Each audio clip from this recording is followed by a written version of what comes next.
أعوذ بالله من الشيطان الرجيم. بسم الله الرحمن الرحيم. الحمد لله الذي أنزل على عبده الكتاب ولم يجعل له عوجا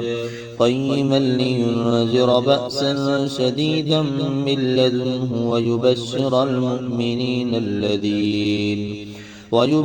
المؤمنين الذين يعملون الصالحات أن لهم أجرا حسنا ماكثين فيه أبدا وينذر الذين قالوا اتخذ الله ولدا ما لهم به من علم ولا لآبائهم كبرت كلمة تخرج من أفواههم إن يقولون إلا كذبا فلعلك باخع نفسك على آثارهم إن لم يؤمنوا بهذا الحديث أسفا إنا جعلنا ما على الأرض زينة لها لنبلوهم أيهم أحسن عملا وإنا لجاعلون ما عليها صعيدا جرزا أم حسبت أن أصحاب الكهف والرقيم كانوا من آياتنا عجبا إذ أوى الفتية إلى الكهف فقالوا ربنا آتنا من لدنك رحمة وهيئ لنا من أمرنا رشدا فضربنا على آذانهم في الكهف سنين عددا ثم بعثناهم لنعلم أي الحزبين أحصى لما لبثوا أمدا نحن نقص عليك نبأهم بالحق إنهم فتية آمنوا بربهم وزدناهم هدى وربطنا على قلوبهم إذ قاموا فقالوا ربنا رب السماوات والأرض لن ندعو من دونه إلها لقد قلنا إذا شططا هؤلاء قومنا اتخذوا من دونه آلهة لولا يأتون عليهم بسلطان بين فمن أظلم ممن افترى على الله كذبا وإذ اعتزلتموهم وما يعبدون إلا الله فأووا إلى الكهف ينشر لكم ربكم من رحمته ويهيئ لكم من أمركم مرفقا وترى الشمس إذا طلعت تزاور عن كهفهم ذات اليمين وإذا غربت تقرضهم ذات الشمال وهم في فجوة من ذلك من آيات الله من يهد الله فهو المهتد ومن يضلل فلن تجد له وليا مرشدا وتحسبهم أيقاظا وهم رقود ونقلبهم ذات اليمين وذات الشمال وكلبهم باسط ذراعيه بالوصيد لو اطلعت عليهم لوليت منهم فرارا ولملئت منهم رعبا وكذلك بعثناهم ليتساءلوا بينهم قال قائل منهم كم لبثتم قالوا لبثنا يوما أو بعض يوم قالوا ربكم أعلم بما لبثتم فابعثوا أحدكم بورقكم هذه إلى المدينة فلينظر أيها أزكى طعاما فليأتكم برزق منه وليتلطف ولا يشعرن بكم أحدا إنهم إن يظهروا عليكم يرجموكم أو يعيدوكم في ملتهم ولن تفلحوا إذا أبدا وكذلك عثرنا عليهم ليعلموا أن وعد الله حق وأن الساعة لا ريب فيها إذ يتنازعون بينهم أمرهم فقالوا ابنوا عليهم بنيانا ربهم أعلم بهم. قال الذين غلبوا على أمرهم لنتخذن عليهم مسجدا سيقولون ثلاثة رابعهم كلبهم ويقولون خمسة سادسهم كلبهم رجما بالغيب ويقولون سبعة وثامنهم كلبهم قل ربي أعلم بعدتهم ما يعلمهم إلا قليل فلا تمار فيهم إلا مراء ظاهرا ولا تستفت فيهم منهم أحدا ولا تقولن لشيء إني فاعل ذلك غدا إلا أن يشاء الله واذكر ربك إذا نسيت وقل عسى أن يهديني ربي لأقرب من هذا رشدا ولبثوا في كهفهم 300 سنين وازدادوا 9 قل الله أعلم بما لبثوا له غيب السماوات والأرض أبصر به وأسمع ما لهم من دونه من ولي ولا يشرك في حكمه أحدا واتل ما أوحي إليك من كتاب ربك لا مبدل لكلماته ولن تجد من دونه ملتحدا واصبر نفسك مع الذين يدعون ربهم بالغداة والعشي يريدون وجهه ولا تعد عيناك عنهم تريد زينة الحياة الدنيا ولا تطع من أغفلنا قلبه عن ذكرنا واتبع هواه وكان أمره فرطا وقل الحق من ربكم فمن شاء فليؤمن ومن شاء فليكفر إنا أعتدنا للظالمين نارا أحاط بهم سرادقها وإن يستغيثوا يغاثوا بماء كالمهل يشفي الوجوه بئس الشراب وساءت مرتفقا إن الذين آمنوا وعملوا الصالحات إنا لا نضيع أجر من أحسن عملا أولئك لهم جنات عدن تجري من تحتهم الأنهار يحلون فيها من أسابر من ذهب ويلبسون ثيابا خضرا من سندس واستبرق متكئين فيها على الأرائك نعم الثواب وحسنت مرتفقا واضرب لهم مثل الرجلين جعلنا لأحدهما جنتين من أعناب وحففناهما بنخل وجعلنا بينهما زرعا كلتا الجنتين آتت أكلها ولم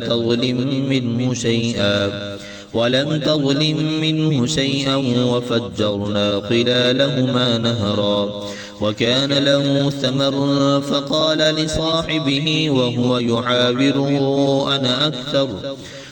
يحاوره أنا أكثر منك مالا وأعز نفرا ودخل جنته وهو ظالم لنفسه قال ما أظن أن تبيد هذه أبدا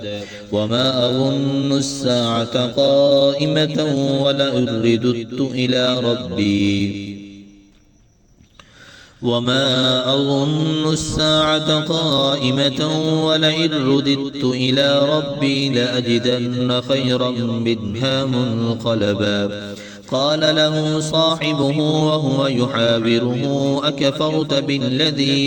أكفرت بالذي خلقك من تراب ثم من نطفة ثم سواك رجلا لكن هو الله ربي ولا أشرك بربي أحدا ولولا إذ دخلت جنتك قلت ما شاء الله ما شاء الله لا قوة إلا بالله. إن ترني أنا أقل منك مالا وولدا فعسى ربي أن يؤتيني خيرا من جنتك ويرسل عليها حسبانا من السماء فتصبح صعيدا زلقا أو يصبح ماؤها غورا فلن تستطيع له طلبا وأحيط بثمره فأصبح يقلب كفيه على ما أنفق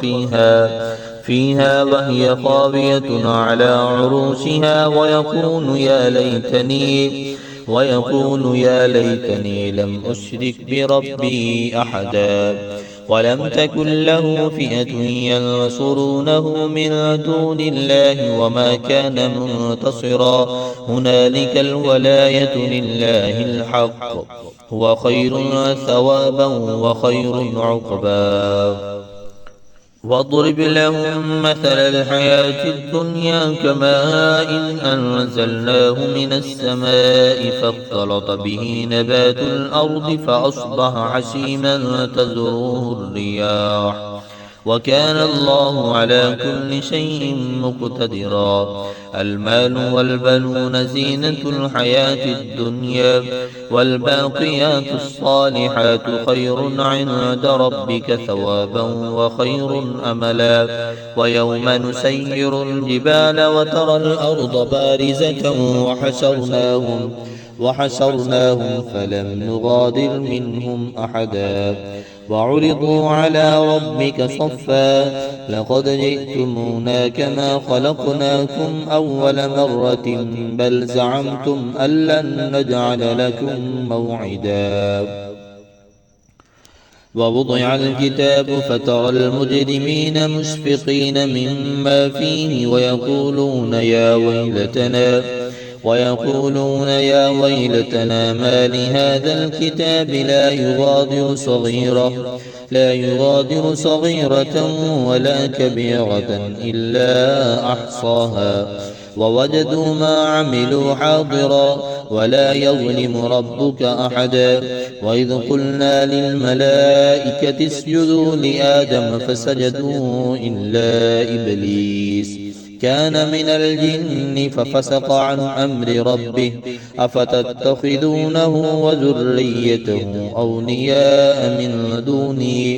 من دوني وهم لكم عدو بئس للظالمين بدلا. ما أشهدتهم خلق السماوات والأرض ولا خلق أنفسهم وما كنت متخذ المضلين عضدا.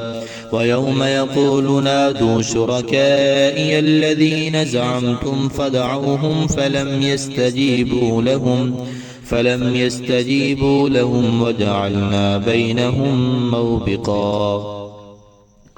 ورأى المجرمون النار فظنوا أنهم مواقعوها ولم يجدوا عنها مصرفا. ولقد صرفنا في هذا القرآن للناس من كل مثل وكان الإنسان أكثر شيء جدلا. وما منع الناس أن يؤمنوا إذ جاءهم الهدى ويستغفروا ربهم إلا أن تأتيهم سنة الأولين أو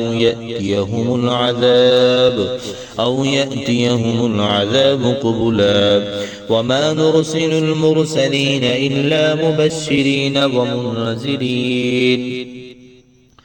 ويجادل الذين كفروا بالباطل ليدحضوا به الحق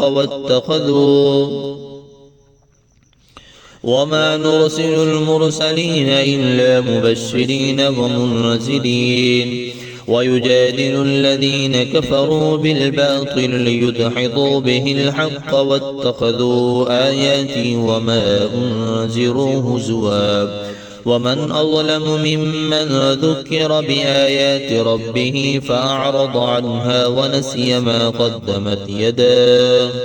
إنا جعلنا على قلوبهم أكنة أن يفقهوه وفي آذانهم وقرا وإن تدعهم إلى الهدى فلن يهتدوا إذا أبدا وربك الغفور ذو الرحمة لو يؤاخذهم بما كسبوا لعجل لهم العذاب بل لهم موعد لن يجدوا من دونه موئلا وتلك القرى أهلكناهم لما ظلموا وجعلنا لمهلكهم موعدا وإذ قال موسى لفتاه لا أبرح حتى أبلغ مجمع البحرين أو أمضي حقبا فلما بلغا مجمع بينهما نسيا حوتهما فاتخذ سبيله في البحر سربا فلما جاوزا قال لفتاه آتنا غداءنا لقد لقينا من سفرنا هذا نصبا قال أرأيت إن أوينا إلى الصخرة فإني نسيت الحوت وما أنسانيه إلا الشيطان أن أذكره واتخذ سبيله في البحر عجبا قال ذلك ما كنا نبغي فارتدا على آثارهما قصصا فوجدا عبدا من عبادنا آتيناه رحمة من عندنا وعلمناه من لدنا علما قال له موسى هل أتبعك على أن تعلمني مما علمت رشدا قال إنك لن تستطيع معي صبرا وكيف تصبر على ما لم تحط به خبرا قال استجدني إن شاء الله صابرا ولا أعصي لك أمرا قال فإن اتبعتني فلا تسألني عن شيء حتى أحدث لك منه ذكرا فانطلقا حتى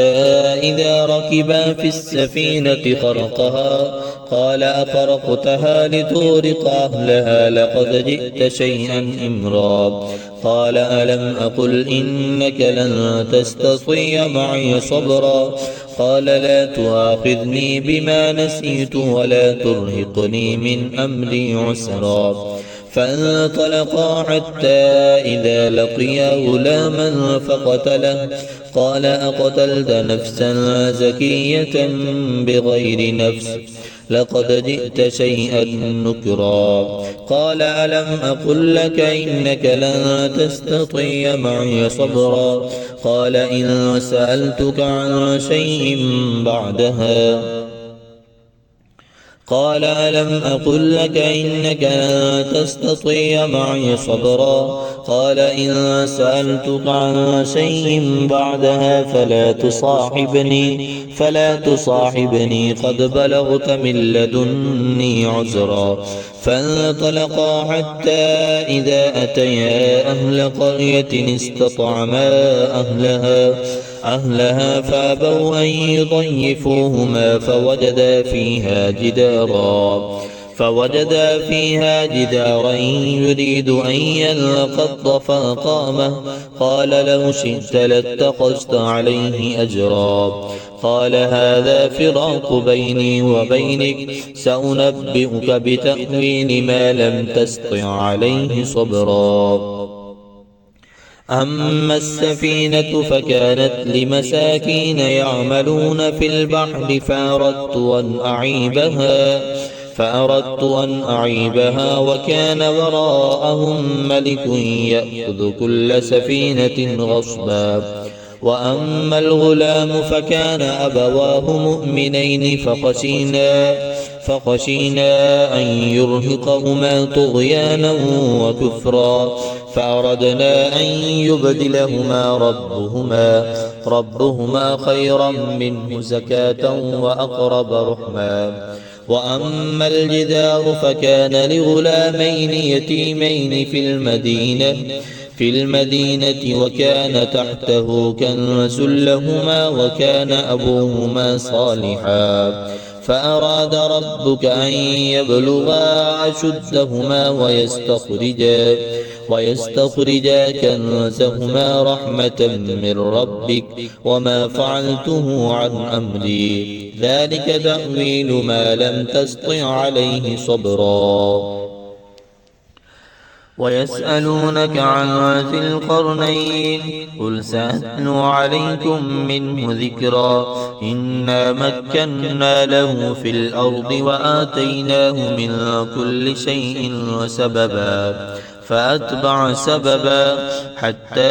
إذا بلغ مغرب الشمس وجدها تغرب في عين حمئة ووجد عندها قوما قلنا يا ذا القرنين إما أن تعذب وإما أن تتخذ فيهم حسنا قال أما من ظلم فسوف نعذبه ثم يرد إلى ربه فيعذبه عذابا نكرا وأما من آمن وعمل صالحا فله جزاء الحسنى وسنقول له من أمرنا يسرا ثم أتبع سببا حتى إذا بلغ مطلع الشمس وجدها تطلع على قوم لم نجعل لهم من دونها سترا كذلك وقد أحطنا بما لديه خبرا ثم أتبع سببا حتى إذا بلغ بين السدين وجد من دونهما قوما لا يكادون يفقهون قولا قالوا يا ذا القرنين إن يأجوج ومأجوج مفسدون في الأرض فهل نجعل لك خرجا على أن تجعل بيننا وبينهم سدا قال ما مكني فيه ربي خير فأعينوني بقوة أجعل بينكم وبينهم ردما آتوني زبر الحديد حتى إذا ساوى بين الصدفين قال انفخوا حتى إذا جعله نارا قال آتوني زبر الحديد حتى إذا ساوى بين الصدفين قال انفخوا حتى إذا جعله نارا قال آتوني أفرغ عليه قطرا فما استطاعوا أن يظهروه وما استطاعوا له نقبا قال هذا رحمة من ربي فإذا جاء وعد ربي جعله دكاء وكان وعد ربي حقا وتركنا بعضهم يومئذ يموج في بعض ونفخ في الصور فجمعناهم جمعا وعرضنا جهنم يومئذ للكافرين عرضا الذين كانت أعينهم في غطاء عن ذكري وكانوا لا يستطيعون سمعا أفحسب الذين كفروا أن يتخذوا عبادي من دوني أولياء إنا أعتدنا جهنم للكافرين نزلا قل هل ننبئكم بالأخسرين أعمالا الذين ضل سعيهم في الحياة الدنيا وهم يحسبون أنهم يحسنون صنعا أولئك الذين كفروا بآيات ربهم ولقائه فحبطت أعمالهم فلا نقيم لهم يوم القيامة وزنا ذلك جزاؤهم جهنم بما كفروا واتخذوا واتخذوا آياتي ورسلي هزوا إن الذين آمنوا وعملوا الصالحات كانت لهم جنات الفردوس نزلا خالدين فيها لا يبغون عنها حولا